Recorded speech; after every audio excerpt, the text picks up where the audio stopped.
يروي سيدنا عبد الله بن عمر رضي الله عنه أنه عندما كنا نبايع رسول الله صلى الله عليه وسلم على السمع والطاعة، كان صلى الله عليه وسلم يقول لنا: فيما استطعتم. متفق عليه. هذه الرواية تحمل في طياتها أحد أهم المبادئ التي يتبناها الإسلام في التعامل مع المكلفين، ألا وهو عدم تحميل النفس فوق طاقتها. في هذه الرواية نجد أن النبي صلى الله عليه وسلم يوجه أصحابه إلى أهمية الالتزام والسمع والطاعة، ولكن مع النظر إلى مقدرة الفرد وإمكانياته. يرشدهم إلى المبدأ القرآني الذي ذكر في قوله تعالى: لا يكلف الله نفسا إلا وسعها.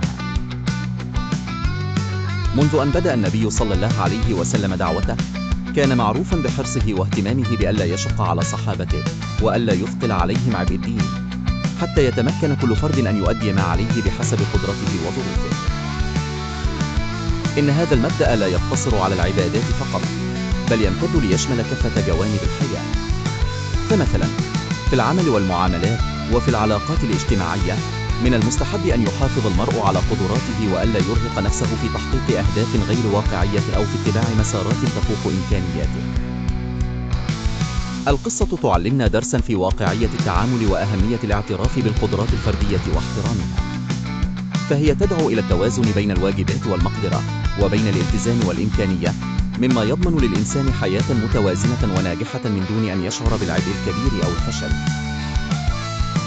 إنها دعوة للتركيز على المدى الممكن والعمل بحماس ضمن الحدود المسموحة، مما ينعكس إيجابيا على الفرد والمجتمع.